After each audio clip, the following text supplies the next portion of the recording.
넘어지는 이유는 달라도 일어서는 각도는 같다. 오늘은 두 번째 시간입니다.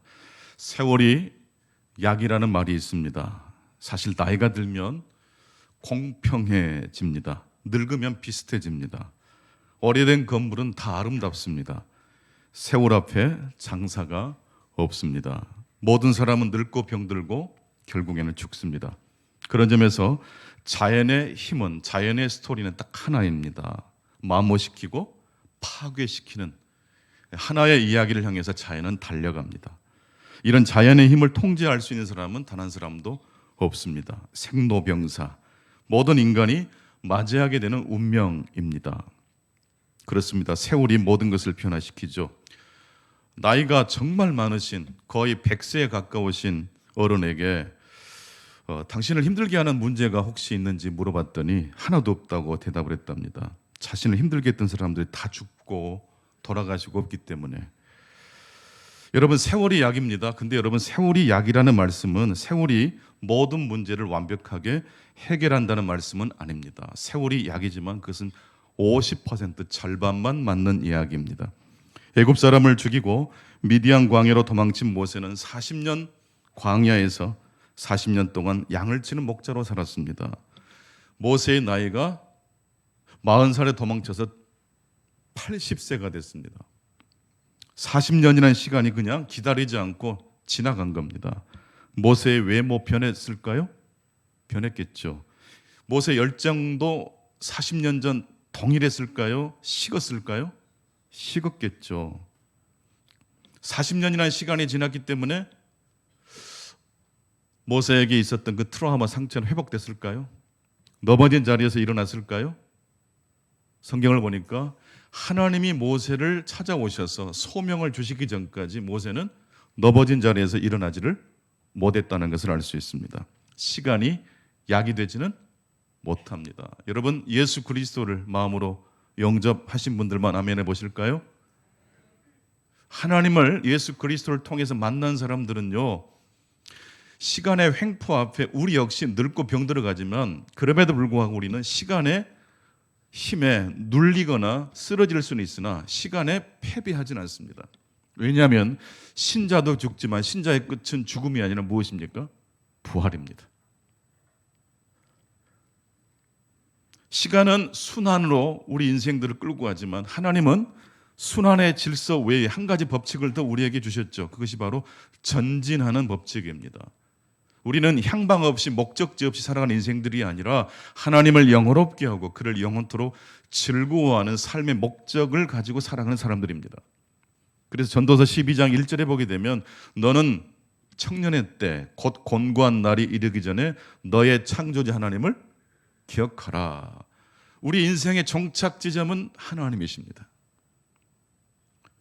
아픈 사람이 병원에서 집으로 돌아갈 소망을 갖습니다. 제자리로 돌아갈 소망을 갖습니다. 그리고 다행스럽게 치료돼서 집으로 돌아가지만 돌아간 그 제자리는 완벽한 자리는 아닙니다. 언젠가 그 자리 역시 우리들이 두고 떠나가야 될 자리이기 때문에 그렇습니다. 성도 여러분, 죽음을 이기는 방법은 딱 한 가지입니다. 죽음을 정면으로 응시하시고 죽음을 통과하여 그 죽음을 통과한 다음에 만나게 될 예수 그리스도의 부활하신 예수 그리스도의 그 품을 바라보실 수 있기를 축원합니다. 여기서 질문을 하나 제가 드리겠습니다. 이 세상을 지금도 변화시키고 있는 것은 무엇일까요? 시간일까요? 아니면 하나님의 경영하심일까요? 믿음이 없는 사람들은 시간이 이 세상을 변화시킨다고 말을 합니다. 하나님을 믿는 사람들은요, 시간을 믿지만 시간만 믿는 것이 아니라 시간을 목적지를 향하여 운행하시는 하나님의 섭리, 하나님의 통치, 하나님의 경영을 믿는 사람들입니다. 그래서 우리는 가끔씩 나이 먹어 서럽고 병들어 아플 때 우리의 마음이 위축되고 우울해질 때마다 찬송할 수가 있습니다. 기도할 수가 있습니다. 계속 이 세월 앞에 씩씩하게 살게 해달라는 기도가 아니라 언젠가 주님께서 부르시면 아멘함으로 응답하며 주님의 품 안에 안기겠다라고 고백하게 되는 것입니다. 노인과 바다의 그 가장 명문장, 명대사라고 할까요? 그 노인과 바다에서 헤밍웨이가 산티아고가 영감을 통해서 이렇게 말을 합니다. 청새치를 크게 큰 고기를 잡았지만 그 상어떼가 이 청새치 고기를 다 먹어버려서 한국에 돌아오니까 뼈밖에 없었어요. 하지만 그 노인은 산티아고 영감은 다시 출항할 꿈을 꾸지 않습니까? 그래서 그 소설의 아주 중요한 대사는 이겁니다. 하지만 인간은 패배하도록 창조된 게 아니야. 인간은 파멸당할 수는 있을지 몰라도 패배할 수는 없어. 시간의 횡포, 시간의 힘만 숭배한 사람들이 이런 말 할 수 있을까요? 그러니까 해밍웨이가 문학과 작가지만 작가가 할 수 있는 그 이상의 이야기를 하고 있어요. 시간은 우리를 핥히고 지나가도 우리를 넘어뜨릴 수는 없다. 무슨 이야기입니까?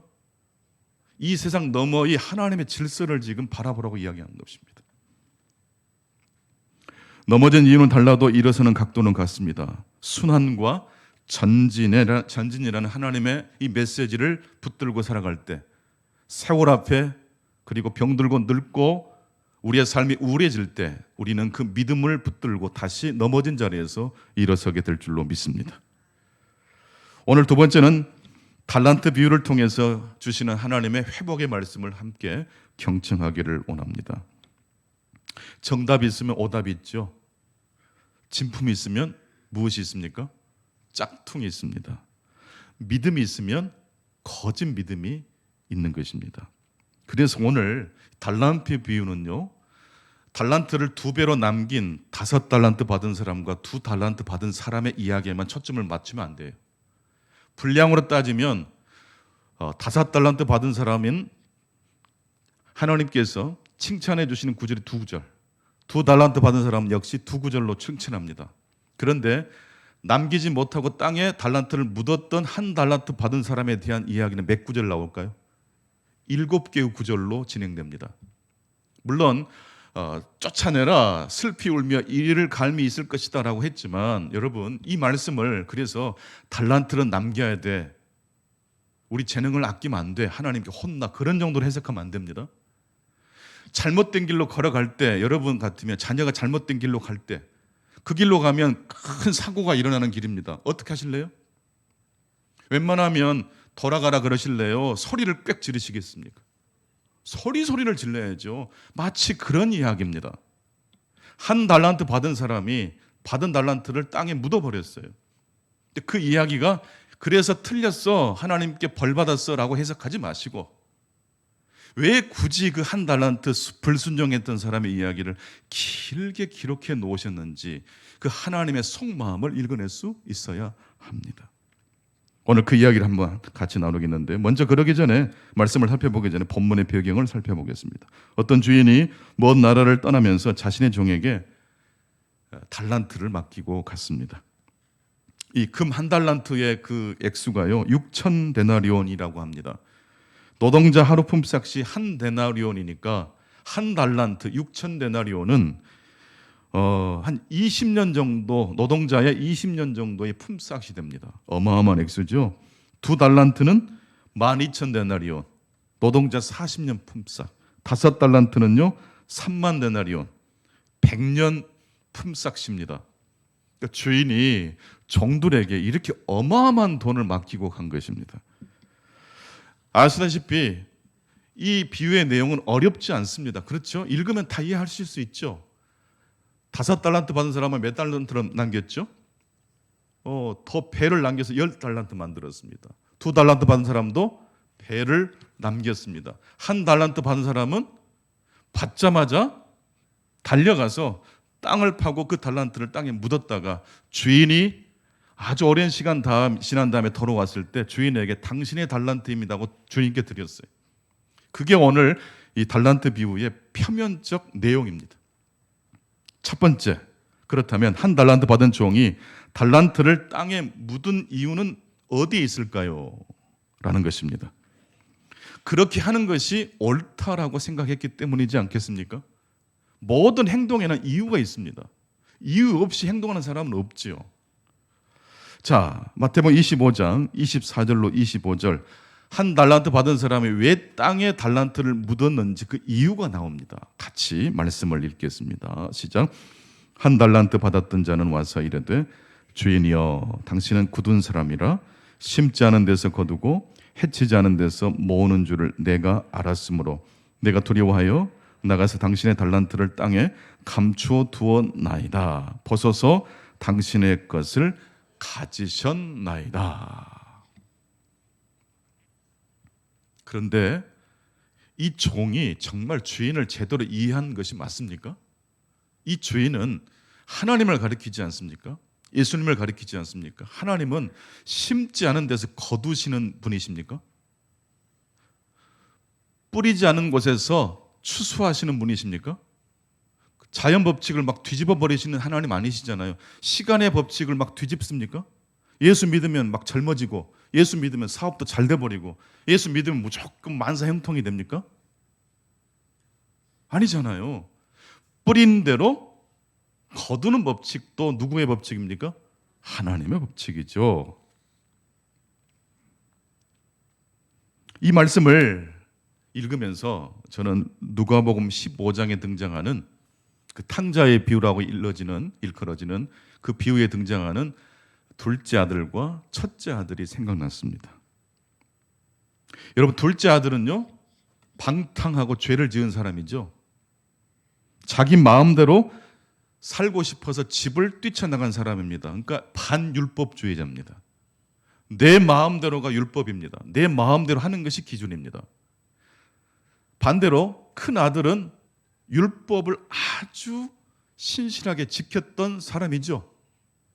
그런데 이 비유에 등장하는 큰 아들과 둘째 아들 모두가 다 아버지의 마음에 합한 사람이었습니까? 합한 사람이 아니었습니다. 둘 다 아버지의 관계에 뭔가 벽이 생기게 만들었기 때문입니다.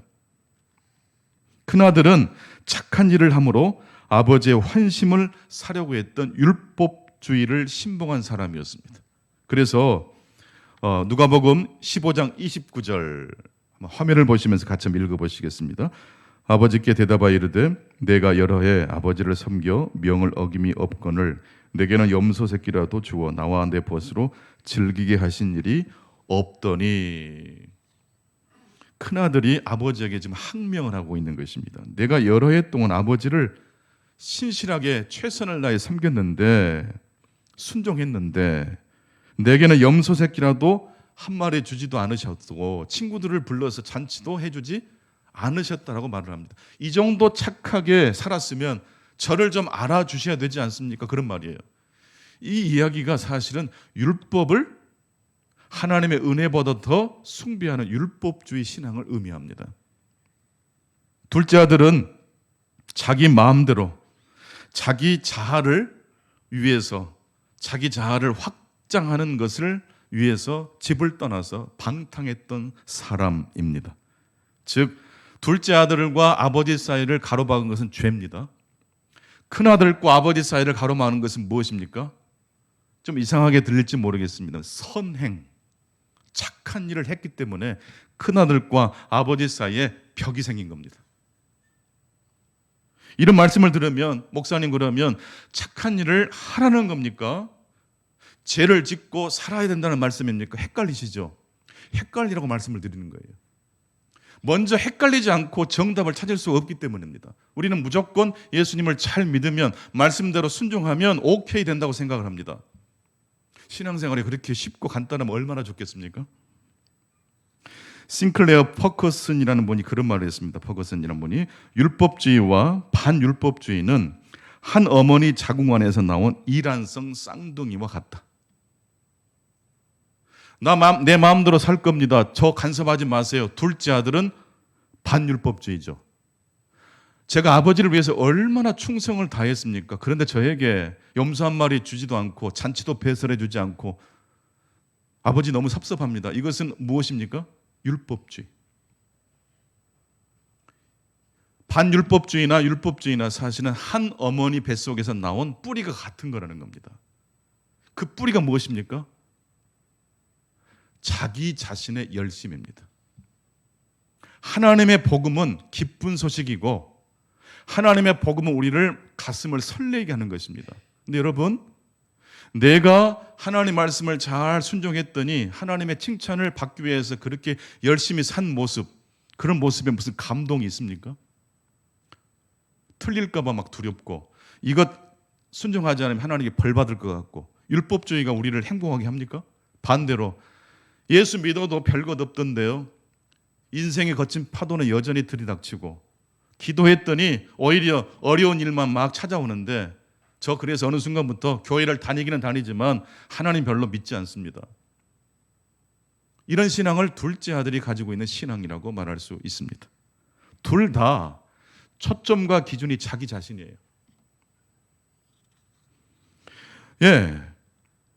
역설적이게도 하나님의 율법에 순종하는 것을 통해서 하나님과 멀어질 수 있습니다.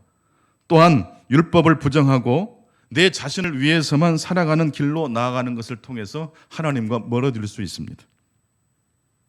달란트 비유를 바로 이런 율법주의와 반율법주의 관점에서 읽을 수 있습니다.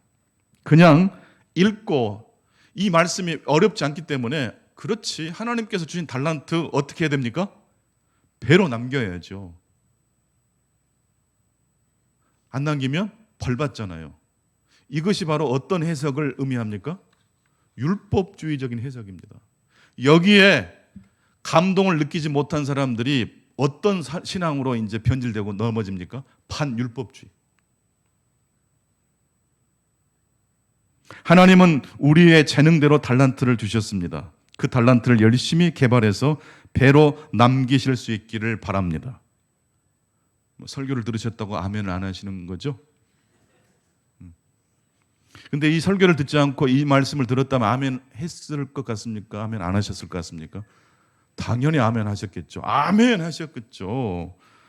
또 이렇게 해석할 수 있습니다. 어떤 사람은 태어날 때부터 5달란트 받고, 어떤 사람은 처음부터 2달란트 받았으니 공평하지 않습니다. 투덜거리면서, 환경을 탓하면서, 부모를 탓하면서 하나님의 주신 달란트를 땅에 묻어버릴 수도 있겠죠. 달란트를 열심히 개발하자는 것도 복음과 거리가 먼 것이고, 왜 나에게 이런 달란트만 주십니까? 라고 투덜거리는 건 역시 하나님의 복음을 맛본 사람의 이야기는 아닐 것입니다. 한 가지 조금 더 예를 들어보자면, 제가 이렇게 여러분들에게 설교를 했다고 생각해 보십시오. 성도 여러분, 인생의 폭풍 속에서 하나님께 기도하실 수 있기를 바랍니다.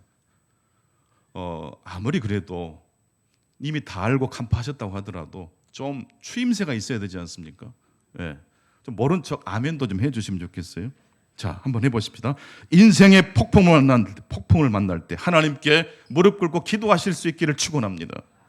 그러면 하나님께서 당신의 인생에 닥친 폭풍 속에서 당신을 건져 주실 것입니다. 이 말씀이 사실은 얼마나 좋은 말씀입니까? 잘못된 건 아니에요, 사실은. 근데 이 말씀을 듣고 어떤 성도님이 열심히 기도하고, 열심히 기도하면 하나님이 도와주신다는 믿음을 가지고 신앙생활을 했어요. 그렇게 쭉 갔어요. 그런 사람이 결국 어디에 도달합니까? 아쉽게도 율법주의에 도달합니다. 그래서 힘들고 어려운 사람이, 지쳐있는 사람을 보면 뭐라고 이 사람이 말할까요? 기도해야 돼. 기도하면 하나님 병 고쳐주셔. 기도해야지 모든 걸 하나님이 인도해 주실 거야. 기도하면 돼. 라고 말하는 사람이 돼버립니다. 그런 사람들을 만날까 봐 두렵지 않습니까? 저는 좀 두려워요. 반대로 이런 놀라운 하나님의 은혜스러운 말씀을 듣고도 이렇게 반응한 사람이 있어요. 좋다, 한 번 더 기도해 보겠다. 열심히 기도했어요. 철학 기도도 하고 작전 기도도 하고. 근데 기도했는데 폭풍이 여전히 사라지지 않습니다. 그러자 어느 순간 이 성도님이 하나님을 원망하고 불평하기 시작합니다. 그래서 결국 이 사람이 도달한 곳은 어디일까요? 반율법주의. 교회 열심히 다닐 필요 없어요. 뭐 헌금 생활 할 필요 없어요. 그냥 대충 다니면 돼요. 뭐 그렇게 열심히 하려고 그래요. 천천히 하고 대충 하지 라고 말하는 사람이 돼요. 반율법주의로 미끄러진 사람이에요. 흔히 우리는 이 율법주의와 반율법주의라는 이 두 가지 모습을 만나게 되고 그 이야기 때문에 넘어지거나 미끄러질 때가 있습니다. 그러나 모든 그리스도인들이 처음부터 이렇게 미끄러지는 게 아니에요. 시작은 하나님의 은혜로 구원받아 감사하면서 신앙생활을 합니다. 열심히 기도하고 봉사합니다. 그런데 인생의 폭풍이 찾아오고 쉬 사그러들 기미가 보이지 않습니다. 그리고 지쳐버립니다. 하나님 믿고 산다는 게 너무 힘들구나. 그래서 자기도 모르게 율법주의로 나아가든지 반율법주의로 미끄러지게 됩니다. 그런데 여러분, 복음이란 무엇일까요? 복음은 좋은 충고가 아니라 좋은 소식입니다. 이 대목에서는 크게 아멘하셔도 됩니다. 예, 복음은 좋은 충고가 아니라 좋은 소식입니다. 예. 복음은 우리가 행하는 무엇이 아니라 그리스도께서 우리를 위해 행하신 행동을 의미합니다. 자세히 들으십시오. 이게 굉장히 어렵고도 또 잘 이해하면 우리의 인생관이 바뀌고 우리의 삶의 신앙의 여러 가지 형태가 다시 회복이 될 수 있어요. 복음은 우리가 하나님께 해드리는 어떤 행동이 아니라 그리스도께서 우리를 위해 행하신 행동을 의미합니다. 이해하셨어요? 내가 하나님께 뭘 해드리는 것이 아니라 하나님이 그리스도를 통해서 우리를 위해서 행하신 행동이 바로 복음이라는 말씀입니다.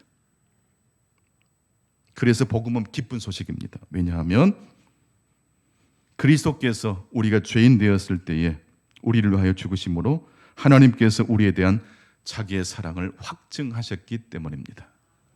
로마서 5장 8절 말씀, 저는 성경 많은 말씀 중에 복음의 핵심이 뭐냐라고 물어보시면 이 말씀 꼽을 수밖에 없어요.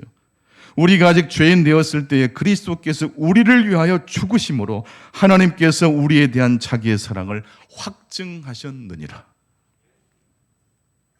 복음은 여러분들이 하나님 앞에 뭘 해드리는 것이 아니에요. 여러분의 행동으로 하나님이 여러분을 받으시는 게 아니에요. 그리스도를 통해서 그리스도가 우리를 위해 행하신 행동을 하나님이 보시고 우리를 받으시는 겁니다. 세계적인 록 그룹 U2의 보노라는 리드 보컬이 그런 신앙 고백을 했어요. 하나님이 내게 찾아오신 복음은 거두었으니 뿌리라라는 이 한 문장으로 설명할 수 있대요. 보통은 인과응보 법칙 때문에 뿌린 다음에 거두잖아요. 근데 보노에게 찾아오신 하나님은요, 거두었으니 뿌려라. 은혜 받았으니 말씀대로 순종해라. 용서받았으니 회개하라라는 거예요. 여러분, 회개했으니 용서받는 것은 복음입니까? 종교입니까? 종교죠. 2단, 3단들 다 내용을 복잡하지만 핵심을 들어가 보면 다 종교적 행위에밖에 없어요. 성경을 아무리 달달달 읽고 가르치고 해도 핵심 뭔지 아세요? 종교예요. 무엇을 했으니 용서받는 이 구조. 이걸 2단, 3단들이 넘어서지를 못해요. 기독교는요, 기독교의 겉모습이 좀 여러 가지 부족한 모습도 보일 수 있겠지만 복음의 핵심은 우리는 타협이 없습니다. 따라서 합시다. 용서받았으니 회개합니다. 이게 복음이에요. 거둔 다음에 뿌리는 거예요. 이렇게 착한 행실을 했으니까 하나님이 나를 받아주시는 것은 이건 종교예요. 복음과 종교의 구분을 꼭 잘 하실 수 있기를 축원합니다. 보노는 그래서 인과응보 복음만 알았다면 자신이 넘어진 자리에서 다시 일어나지 못하고 폐인이 됐거나 죽었을 거라고 이야기합니다. 지금은 이 유튜브 이 그룹이 아마 전 세계적으로 이렇게 오랜 시간 싸우지 않고 한 그룹 속에서 멤버들이 유지하는 그룹도 드물 거예요. 왜 안 싸우고 유지되는지 아세요? 다 착한 사람만 모인 게 아니라 그 공동체를 운영하는 원리가 종교가 아니라 율법이 아니라 뭐기 때문에? 복음이기 때문에. 살다 보면 미운 사람 있어요, 없어요? 왜 없겠어요? 다 있죠. 그런데 네가 나에게 좋게 했으니까 나도 너에게 좋게 해주는 것, 네가 나에게 나쁘게 했으니까 나도 너에게 나쁘게 한다는 것, 이건 종교입니까? 복음입니까? 그건 종교예요. 복음은요, 미운 놈 딱 하나 더 주는 거예요. 출발이 달라요. 우리가 아직 죄인 되었을 때 그리스도께서 우리를 위하여 죽으신 것, 그 하나님의 행동을 먼저 믿고 신뢰하는 것이 복음인 줄로 믿습니다. 남편이 사고를 치고 와도 우리가 그 사람을 대면할 때 이 망할 놈 죽일 놈이 아니라 우리가 아직 죄인 되었을 때 그리스도께서 우리를 위하여 죽으신 그 하나님의 행동을 생각해내기 때문에 꽈당 넘어진 자리가 계속 넘어지고 엎드려 있는 자리가 아니라 넘어졌을지라도 다시 회복이 될 수 있는 줄로 믿습니다. 선을 행하는 것 중요합니다. 기도하는 것 굉장히 중요합니다. 선행을 행하지 말라는 것 아닙니다. 오늘 설교를 헷갈리시면 안 돼요. 기도하지 말라는 것 아닙니다. 기도 열심히 하셔야 돼요. 근데 왜 선을 행하고 왜 기도하는지 그 동기가 중요하다는 거예요. 하나님의 은혜가 너무 커서 기도하신다면 그 기도는 그 기도하는 시간 내내 하나님과 동행하는 시간이 될 줄로 믿습니다. 주의 은혜가 너무 감격스러워서 착한 일을 행하셨다면 그 성한 행실이 율법주의가 되지 않고 하나님을 경험하는 통로가 될 줄로 믿습니다. 기도 없는 신앙생활은 가짜입니다. 선행과 구제가 없고 성교가 없는 신앙생활도 가짜입니다. 봉사 없는 신앙생활 가짜입니다. 하나님 없이 자기 홀로 자신의 행복을 위해서 탕자처럼 집을 떠나 자기 마음대로 살아가는 삶, 자유롭고 행복하게 보이지만 그 역시 짝퉁 신앙이고 가짜입니다. 달란트란 이미 하나님 우리에게 주신 달란트란 무엇입니까? 우리 인생이 달란트잖아요. 5달란트와 바꿀 수 있습니까? 10달란트하고 여러분 인생을 바꿀 수 있습니까? 사실 우리 인생이 달란트입니다. 주님 앞에 설 때까지 우리가 어떻게 살아가느냐, 이 이야기를 오늘 달란트 비유를 통해서 주님이 해주고 계시는 것입니다. 우리는 하나님의 은혜로 신앙생활을 한 사람들인데 어느 순간 실족해서 어떤 일 때문에 넘어질 수 있습니다. 그럴 때 어떻게 해야 합니까? 어떻게 해야 다시 일어날 수 있습니까? 5달란트, 2달란트 받은 사람이 달란트를 2배로 남겼기 때문에 주님의 칭찬을 받은 것이 아닙니다. 그렇게 해석하시면 너무 단순한 성경 읽기입니다. 왜 2배를 남겼던 이 두 청지기 종이 주인의 마음이 합한 사람이 됐습니까? 주인이 두려워서 주인에게 잘 보이기 위해서 달란트를 남긴 게 아니라 나 같은 사람이 뭔데 이렇게 엄청난 달란트를 주셨는가? 감격해서 감동해서 열심히 산 거예요. 달란트를 남길 때 막 땀 흘리고 씩씩거리면서 두고 보자, 주인 올 때까지 내가 기어이 남기겠다, 그런 마음으로 살았을까요? 하루하루 매 순간순간 감사하면서 살았겠습니까? 난 여러분들이 주중에 살 때 예수 안 믿는 사람들이 여러분의 얼굴 표정을 보고 아, 충만교회 성도님이시구나 눈치채실 수 있기를 바랍니다. 네. 이게 얼굴을 보면요, 복음을 간직한 사람은 얼굴에 다 드러나요. 굳이 말하지 않더라도 왜 그 일을 하는지 동기가 우리는 다르잖아요. 이 일을 해서 내가 누군가에게 인정을 받고자 하는 게 아니잖아요. 이미 하나님이 우리를 말도 안 되게 사랑해 주셔서 달란트를 주신 줄로 믿습니다. 시간을 주신 줄로 믿습니다. 죽은 사자보다 살아있는 개가 나은 거예요. 달란트, 살아있는 이 인생을 허비하시지 않기를 바랍니다. 어떻게 사는 것이 그럼 규모 있는 것입니까? 계획을 짜서 아름답게 살아가서 열매를 맺는 그런 삶을 의미하지 않습니다. 그런 단순한 이야기를 하려고 제가 여기 서 있는 것도 아닙니다. 무슨 일을 하든지 나를 위해서 십자가에 달려 죽으시기까지 나를 사랑하신 그리스도의 사랑이 여러분의 삶의 동력이 돼서 일상의 삶을 살아가실 수 있기를 축원합니다. 그러면 조금 일이 좀 안 돼도 내 뜻대로 안 돼도 풍랑이 쳐도 아직 예수님이 무리를 걸어서 오시기 전일지라도 우리의 멘탈이 붕괴되지 않고 파멸될지라도 결코 뭐하지 않은 인생, 패배하지 않는 인생이 될 줄로 믿습니다. 교회 안에 종교를 복음으로 착각하면서 신앙생활하는 사람들이 있을 수 있습니다. 그래서 이 복음은 매주일 선포해야 됩니다. 저 역시나 이 복음이 필요한 사람입니까? 필요해요. 세미나 인도할 때 얼마나 두렵고 떨리든지요. 이분들이 또 안 들어주시면 어쩔까? 전라도에서 온 목사를.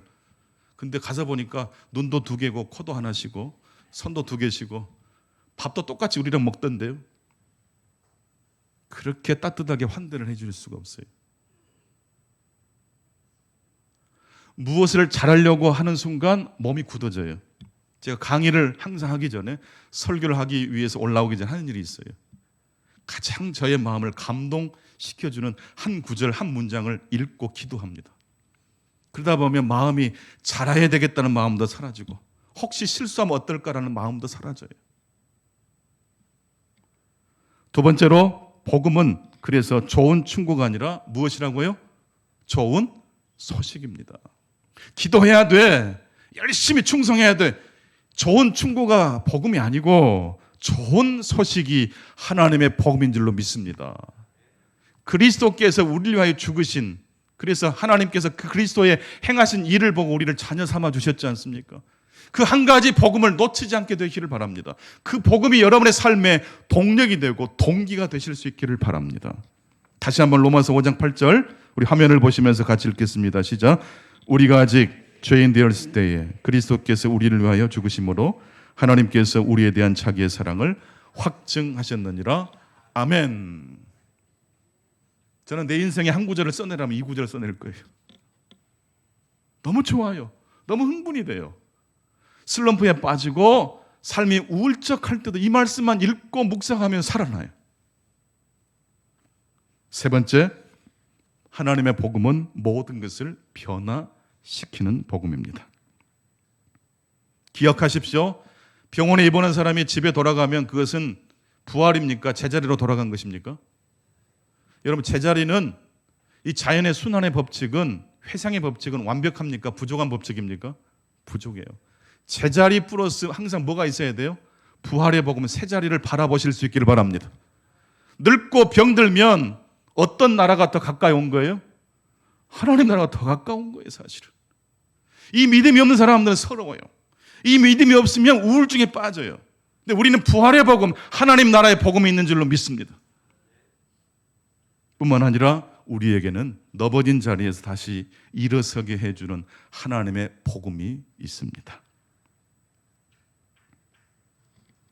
그렇다면 마지막 결론입니다. 이 복음을 가지고 살아가는 우리가 살아가면서 달란트를 배로 남기지 못했다고 한번 가정해 보십시다. 주님의 은혜로 살아갈 수 있잖아요. 근데 달란트를 못 남겼답니다. 이 사람은 책망받을까요? 책망받지 않을까요? 이럴 때는 어떻게 됩니까? 제가 지금까지 설교한 내용을 정말 잘 들으셨으면 이 질문에 대답을 잘 하실 것이고, 대충 들으셨으면 여전히 또 졸다가 들으셨으면 헷갈리실 거예요. 자, 주의 은혜로 신앙생활을 우리는 하고 있습니다. 그리고 여전히 현재에도 주의 은혜가, 하나님의 복음이 우리 인생의 중심 노래가 된 줄로 믿습니다. 최선을 다해봤지만 하나님의 주신 달란트를 남기지 못했어요. 그럴 때 하나님 우리를 향해서 진노하실까요? 어떻게 반응하실까요? 네? 예? 괜찮다고요? 잘했다, 작은 일에 충성한 종이라고 칭찬해 주지 않으실까요? 여러분은 같으면 자녀들이 열매가 없었어요. 최선을 다했는데 열매가 없어서 그러면 죽어버려라 그럽니까? 가서 퀵 죽어버려라 그럽니까? 애썼다, 수고했다, 얼마나 애썼니? 그렇잖아요. 주의 은혜로 살아가요. 주의 은혜로 모든 삶의 동기를 주의 은혜, 그래서 뿌린 대로 거두는 법칙이 아니라 거두었으니 뿌려. 이 로마서 5장 8절의 복음을 가지고 살아가다가 역량이 좀 부족해서 한 달란트 받았는데 그 달란트도 배로 남기지를 못했어요. 여러분이 하나님 아버지시라면 이 약하고 게으른 종아 밖에 나가서 죽어라 그러시겠어요? 그래서 마지막으로 우리가 시를 한 편 읽고 마칠 거예요. 존 밀턴이라는 시인 아시죠? 신라곤이라는 글을 쓰신 분인데, 이분이 그 신라곤을 쓰실 때 눈이 멀었어요. 네, 그 존 밀턴이 눈멀음에 대하여라는 시를 쓰셨어요. 이 어둡고 넓은 세상에서 채 반생도 살기 전에 내 빛이 다 소모된 것을 생각할 때 실명이 됐다는 뜻이에요. 숨겨두면 죽음일 한 달란트가 내 영혼은 그것으로 창조주를 섬기어 그가 돌아와 꾸짖지 않으시도록 충실한 명세서를 제출하기 원하나 내 안에 쓸모없이 쟁여져 있음을 생각할 때 하나님께서는 빛을 잃은 자에게도 날의 노동을 원하시는가? 허황된 질문이 떠오른다. 그러나 인내심은 그런 넋두리를 막고자 얼른 대답한다. 하나님께서 원하시는 것은 사람의 일이나 재능이 아니다. 그의 가벼운 멍에를 가장 잘 매는 자가 가장 잘 섬기는 것이다. 그가 왕으로 다스리시는 나라에서는 수천이 그의 명령에 내달리며 땅과 바다 위를 쉼없이 오간다. 그저 고요히 기다리는 것도 하나님을 섬기는 일이다. 달란트 비유를요, 문자적으로 쓱 읽고 남겨야 돼. 부지런해야 돼. 게으르면 안 돼. 그래서 자녀들에게 이 악하고 게으른 자녀들아, 너는 왜 이따로 사냐? 엄마 아빠는 얼마나 열심히 살았는데. 그렇게 하시면 안 되고요. 복음은 좋은 충고가 아니고 기쁜 소식입니다. 넘어진 자를 향해서 그리스도의 보혈의 피 공로 복음을 가지고 나아가실 수 있기 바랍니다. 접근이 다른 거예요. 동기가 달라요. 사랑받기 위해서 충성하지 않아요. 이미 사랑받은 사람들이 교회 봉사하는 것이고 이미 하나님께 용납받은 그 은혜가 너무 커서 기도하고 말씀 보고 선교하고 구제하고 어떻게 하면 내 삶의 달란트를 주께 드릴 것인지를 궁리하는 사람들이 우리 충광의 모든 성도님들이 되실 줄로 믿습니다. 하나님의 그 축복이 한량없이 넘치시기를 바랍니다. 하나님 아버지 감사합니다. 넘어진 자리에서 다시 일어나는 그 각도는 90도 언제나 하나입니다. 아무리 우리의 삶이 아름답고 소중한다 할지라도 시간의 법칙 앞에 우리는 예외 없이 늙고 병들고 죽게 됩니다. 그러나 우리에게는 죽음 외에 부활이 있기에 늙고 병들어도 우리의 몸이 쇠멸할지라도 패배하지 않는, 그래서 다시 넘어진 자리에서 일어설 수 있게 해주신 하나님의 은혜를 찬양합니다. 달란트 역시 그렇습니다. 열심히 수고해서 노력해서 멋지고 근사한 사람이 되라는 뜻이 아니라 왜 이 일을 하는지 동기를 물으시는 이 하나님의 목소리를 이 아침 저희들 듣게 해 주옵소서. 그리스도께서 우리를 위해서 행하신 그 일 때문에 하나님이 저와 우리 모두를 자녀로 삼아 주셨습니다. 그 은혜에 감격해서 예배할 수 있게 하시고 교회를 섬길 수 있게 하시고 세상 상황 가운데 그리스도의 빛을 드러낼 수 있도록 도와주옵소서. 예수 그리스도 이름으로 기도하옵나이다. 아멘.